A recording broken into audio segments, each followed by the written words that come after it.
తీసుకురావడానికి ప్రార్థన ఉపయోగపడుతుంది.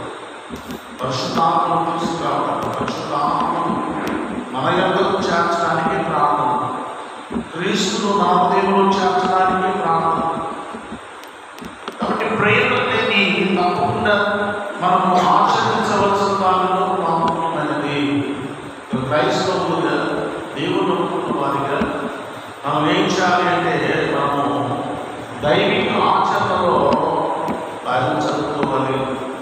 అంతేకాకుండా మనము దేవుని ఆరాధించాలి, స్తుతించాలి, మహిమపరచాలి. దాంతో పాటు ప్రాముఖ్యంగా దేవుని యొక్క నామంలో ప్రార్థన, ఎందుకంటే ముఖ్య స్థానాన్ని మనం ప్రయత్నించాలి. ఈ ప్రార్థనే ఆత్మను మన యొక్కకు చేస్తుంది. ఈ ప్రార్థనే మన హృదయంలోనికి తీసుకొస్తూ ఉంది. ప్రార్థనే అనేకమైన ఆశ్చర్య కార్యాలు మన ద్వారా చూసేటువంటి భాగ్యాన్ని మనకు ప్రసాదిస్తుంది. కాబట్టి ఎంతవరకు మనం ప్రార్థన చేయగలుగుతున్నాం, ప్రార్థన ద్వారా ఆత్మను పొందుతున్నాము, ప్రార్థన ద్వారా క్రీస్తును మన హృదయంలో చేర్చుకోగలిగాము, ప్రార్థన ద్వారా నీ జీవితంలో ఏ కార్యాలను నువ్వు చూడగలిగావు, ఏ కార్యములను నువ్వు చూడగలిగావు. ఇంకొక మాట చూస్తున్నాం చదువుకున్నటువంటి లేఖనంలో.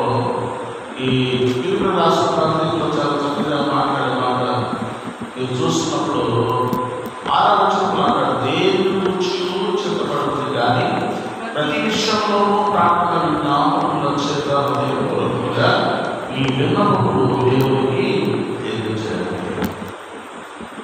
మనము మన యొక్క ఫ్యామిలీ జీవితంలో, మన కుటుంబ జీవితంలో అనేకమైనటువంటి వరీస్ అనేవి, మనకు అనేకమైనటువంటి విచారములు, చింతలు మనకు కలుగుతూ ఉంటాయి.